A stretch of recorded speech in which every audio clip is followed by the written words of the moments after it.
Welcome everyone to another indie showcase here on the channel. Each week I spotlight the many indie games we play here for our Wednesday night streams. If you'd like to submit a game for a future one, please get in touch. All the games you're going to see tonight are either press key submissions, demos, or plays from various festivals or my backlog. And we are starting with, I hopefully don't butcher this too badly, Phoenotopia Awakening. So this was a game that we got a press key for. The footage you're seeing is taken from the demo, but we did play the finished game on stream later.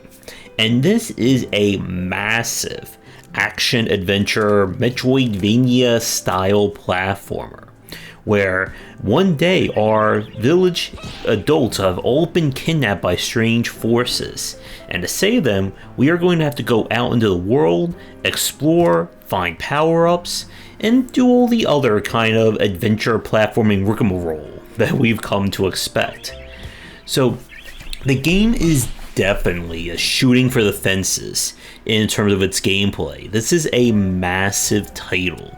You have an entire world to explore, and the footage you're seeing right now is kind of taken from the first act, where you're just trying to learn how to play and get through the basic combat.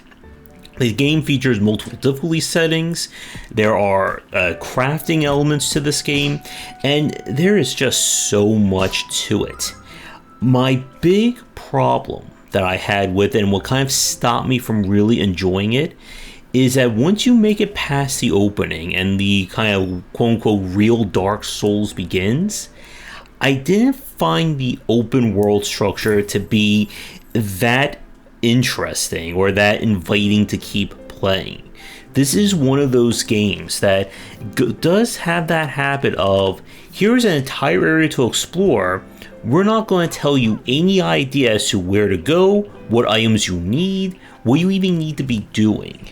And just wander around, hopefully you find the right way or talk to the right NPC.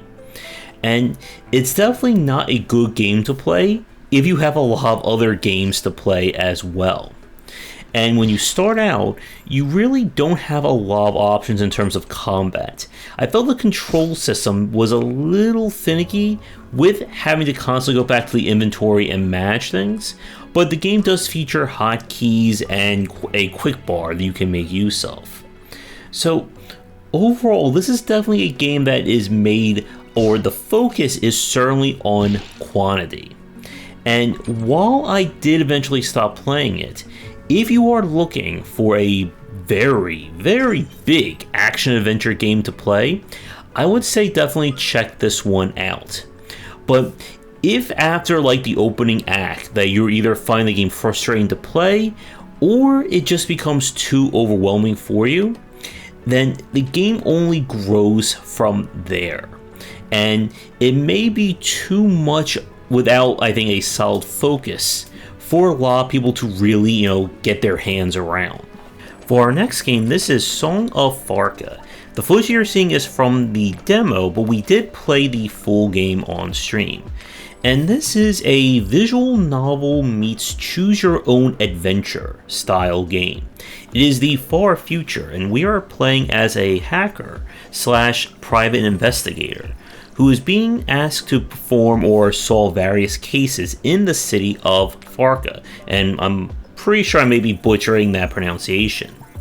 So the whole concept is that the entire game is played via her laptop or her PC, as you can see, with everything that we do all diegetic on the PC as we look for clues, try to piece things together, use various drones and cameras around the city in order to solve these cases.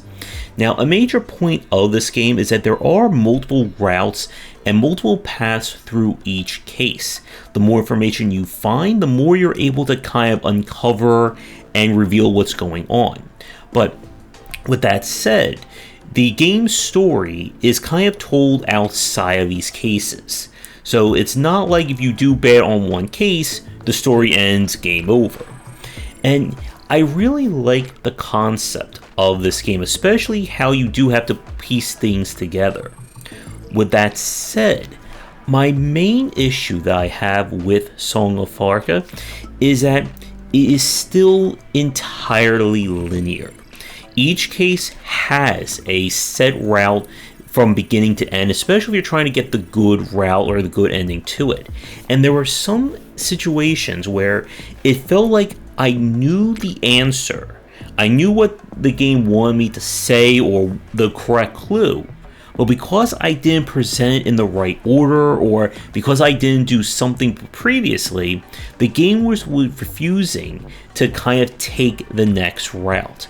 And this is kind of a situation where it's less about you deducting the case or solving the puzzles, and more about you trying to fight whatever the developer's solution was for each situation.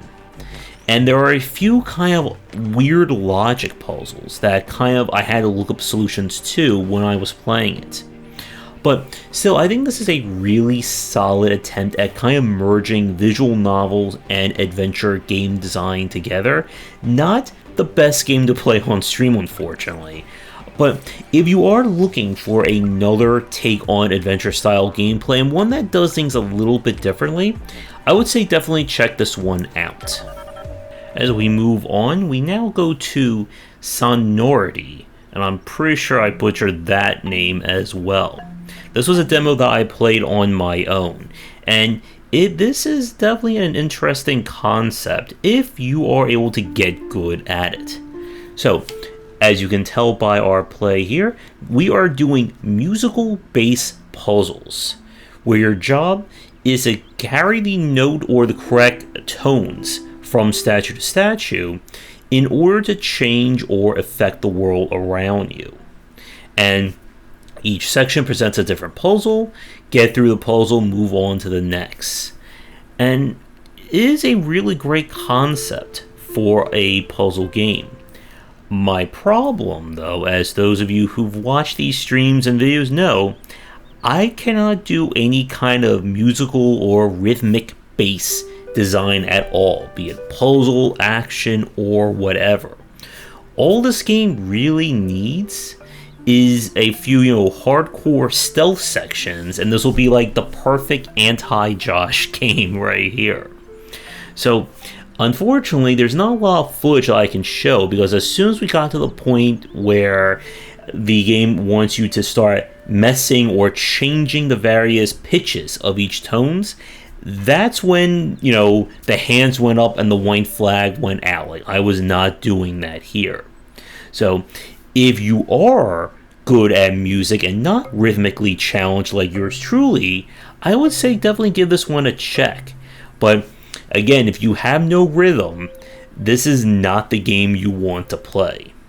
So, with that said, we're going to take a quick break, and when we come back, we have 3 more games to look at for this week's Spotlight. And as always, if you're interested in my thoughts on design, then check out these books. For entry-level students, we have 20 Essential Games to Study, and then the Game Design Deep Dive series that takes an extensive look at different genres, with free-to-play coming in 2022. For our next game, this is Blue Fire.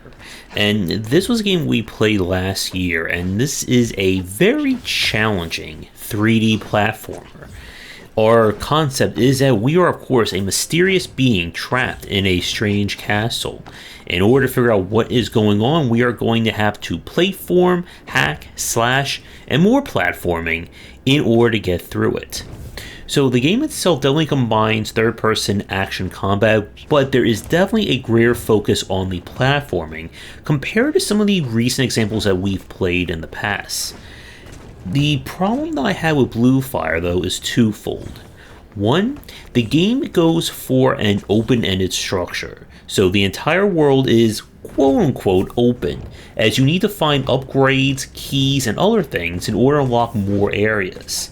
But given how wide the area is that's open, it's very easy to get lost and just get completely turned around, not sure where you're supposed to be going, and whether or not you have the means to get through a particular obstacle or a platforming challenge, or do you need to come back later with unlocks and so on. The second complaint I had about this game is that it may not look it from the footage that I've shown so far, but Blue Fire is very difficult. in terms of its 3D platforming. Some of the jumps that you are required to do are very precise, far more precise than I would have seen from other 3D platformers. And to compound that difficulty, when you run out of health in a platforming challenge, you are booted out of it and will have to replay the whole thing from scratch. The 3D combat itself was just okay. It's your standard mix of using lock-ons, dodging, and of course slashing an enemy from behind as much as you can. With that said, the game definitely had some interesting aspects to it, and we really don't see a lot of very challenging 3D platformers, especially from the indie side of things. Now, there is one other important thing I need to mention. The footage that you're seeing is from 1.0 of the game, and that is about a year old. Since the game has been released, I know developers have released several patches and content patches for Bluefire. I don't know if they have corrected any issues with the game that we had, but it is something that is important to mention if you're wondering if there has been improvements. And this is one of those games I may want to revisit and see where it has gone since our first play of it. Definitely not a game if you aren't familiar or if you don't like 3D platforming. But again, if you're looking for a challenge and looking for something different, then I would say check out Bluefire. For our next game, we have Trigon. This is a demo that we play the game and is still not available as of this recording. And this game basically dares to ask the question, what if we threw a whole lot of production value on top of the FTL formula? And what we got is this. So right off the bat, from aesthetics and just overall presentation standpoint, Trigon definitely stands heads above a lot of the other FTL links that we've seen over the past decade. In terms of our structure, you're going to build your crew out of various people and alien backgrounds, find parts and gears for your ship, and of course make sure everyone is in their right station for combat. Now, while FTL had kind of the roguelike kind of forced progression focus, Trigon is more of a grand campaign, as you're given missions and you have to go to the various areas to complete them. Now, with combat, it follows in that same kind of room focus design that we saw with FTL. My big problem with this game is that in an attempt to make it kind of over the top and stand out presentation wise, it loses so much of the clarity and streamlined approach that made FTL work. There are cases where watching footage of this game or trying to figure something out that I had no idea what the UI was telling me.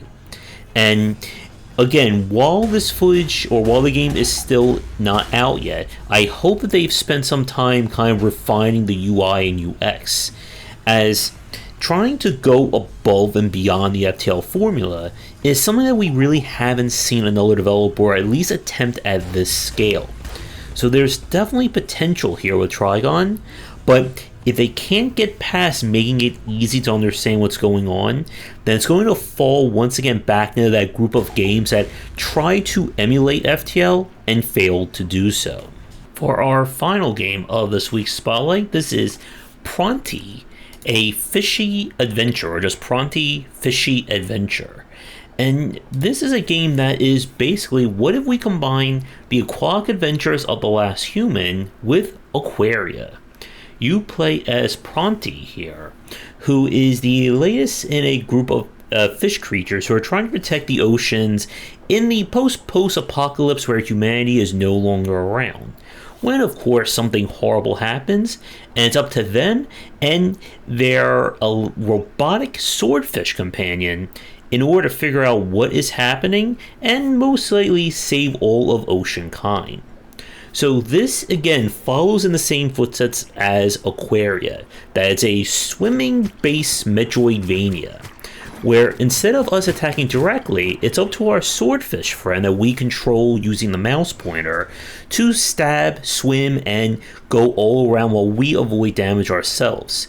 Enemies come in the form of mutated ocean life, as well as kind of like fish combining with trash, which is a weird concept in of itself.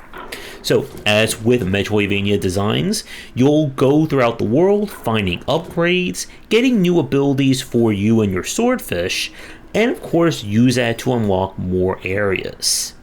As far as the Metroidvania side of things, Pronty seems pretty capable in that regard. It hits those same points as Aquaria did before it. In terms of complaints, again, what we played, and here's the fun part, I honestly don't know if I was playing a demo or like just some early build, because we were playing it for like a good hour to 2 hours on stream and it just kept on going. But whatever the version of the game that I did play, this seems like it's going to be a very solid game.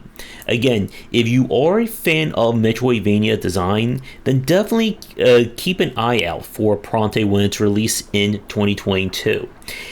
If I had any real complaints with it, is that the general gameplay does get a little bit on the repetitive side. Probably due to the fact that you are focusing so much on the combat with the swordfish, and that can be handled very quickly, and you can pretty much use the same strategies for each fight. Other than that, really, again, not much for me to really complain about from what we played of the demo. And as a fellow or as a huge Metroidvania fan, it's definitely on my list to check out when the game is released. So, with that said, we're going to wrap up this week's showcase here. You'll find links to all the games mentioned in the description down below. Again, if you'd like to submit a game for a future stream and video, please get in touch. Check out our Discord and Patreon link down below as well, and come back for daily discussions on game design here and on game wisdom, where some of the art and science of games. Until next time, take care.